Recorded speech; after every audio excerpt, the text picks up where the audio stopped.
Bonjour chers tous, que Dieu vous bénisse très abondamment. Eh bien, la situation que nous traversons dans le monde est assez préoccupante.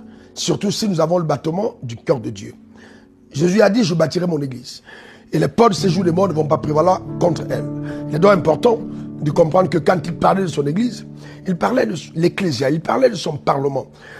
Il parlait de son assemblée capable d'imposer la volonté de Dieu sur la terre des hommes. Donc l'église n'a pas été bâtie par Christ pour le ciel, mais pour apporter de l'embellie sur la terre. C'est pour ça qu'il dit, lorsque vous priez, dites que ton règne vienne, que ta volonté soit faite sur la terre comme au ciel. Observons ce qui se passe principalement en France. Récemment, l'Assemblée nationale a voté en janvier l'abolition du devoir conjugal dans la famille, dans un couple. Ça peut paraître anodin, mais cependant, c'est quelque chose d'extrêmement sensible, délicat, important. Et l'Église devrait se lever contre, s'opposer.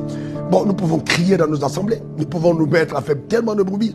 On peut avoir des assemblées de 100 000 personnes, 200 000 personnes dans un environnement. Mais si notre influence n'est pas à même de toucher l'essence même de la vie de l'homme en société, nous faisons que du bruit. Le bruit des esclaves, pas le bruit des rois. Les rois décident alors que les esclaves crient. On a toute la différence. Nous devons aller à la dimension de prendre des décisions qui apportent de l'embellie à la société. Jésus a dit, vous êtes la lumière du monde. On n'allume pas une lampe pour la mettre sous la table, mais sur la table afin qu'elle brille et qu'elle éclaire toute la maison. Mais cependant, qu'est-ce que nous faisons? Nous avons des églises de type âge de Noé. Nous les excluons le potentiel sociétal du développement et la construction de la société. C'est terrible, c'est effroyable. Nous participons de la sorte à la déchéance. Nous abandonnons une société qui a besoin de nous. Nous sommes les premiers-nés de Dieu, supposés apporter dans la société la référence, le modèle, et puis imposer la pensée de Dieu. Mais comment cela arrivera si nos enfants ne sont pas impliqués dans tous les secteurs de la société, c'est-à-dire la politique, les affaires, l'art, le sport, et j'en passe. C'est très important qu'on comprenne l'éducation, la communication. Ce sont les secteurs dans lesquels nous devons être présents. Nos enfants doivent être présents. Les enfants de Dieu doivent être présents dans ces secteurs. Et une fois qu'ils ont l'audace, par impulsion divine, ou alors par appel prophétique, d'être engagés dans tel couloir, nous les décourageons. Nous disons non, c'est diabolique, nous devons aller au ciel. Mais comment est-ce possible? Comment est-ce possible que nous pouvons être autant attardés mentalement? Comment est-ce possible que la révélation de Dieu soit autant fragilisée? Voilà les choses qui nous concernent. Nous débattons, nous prenons l'onction pour combattre nos propres frères. Oh, tel a fait ci, oh, tel a fait ça. Nous avons l'énergie pour nous attaquer aux autres. Mais attendez. Entre-temps, le monde se meurt. Pourquoi ne réalisons pas, nous, en tant qu'hommes de Dieu, en tant qu'enfants de Dieu, que nous devons affronter le Goliath qui est en face? Écoute-moi très attentivement. Aussi longtemps que l'onction qu'il y a sur ta vie, aussi longtemps que la grâce et le potentiel que Dieu t'a donné ne peut pas avoir de l'influence dans la société, je te garantis, tu ne fais que du bruit. Ce n'est pas de l'impact. Le véritable impact, c'est un impact qui transcende les quatre murs. C'est un impact qui apporte de la plus-value dans la société. Que Dieu nous aide. Il nous aide véritablement à nous élever, à émerger. Qu'on ne soit pas toujours en train d'appeler sorcellerie quelqu'un qui a percé matériellement, quelqu'un que Dieu a béni financièrement.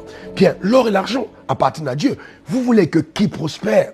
Les enfants de Dieu ont une légitimité d'accès aux avoirs de leur père. C'est normal. Si donc le potentiel de Dieu est en toi ou en moi, alors pourquoi n'arrivons-nous pas dans un segment de la société à manifester la prééminence? Il dit, vous serez la tête et non la queue, toujours en haut et jamais en bas. Arrêtons le vacarme et affrontons justement les défis, les batailles de notre destinée. Sortons de nos âges qui sont simplement là à amener les gens tous les jours à se mettre à genoux, lever les mains vers le ciel. Ce n'est pas pour ça que Dieu nous a appelés. Nous sommes de véritables adorateurs. Les adorateurs font de l'impact qui transcende leur existence terrestre. C'est important, qui apporte de la plus-value dans la société. C'est ça la véritable adoration.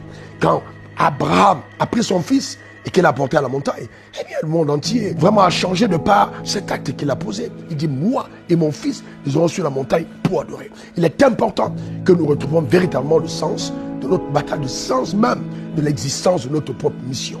Nous ne gagnons pas les âmes pour les enfermer dans nos assemblées.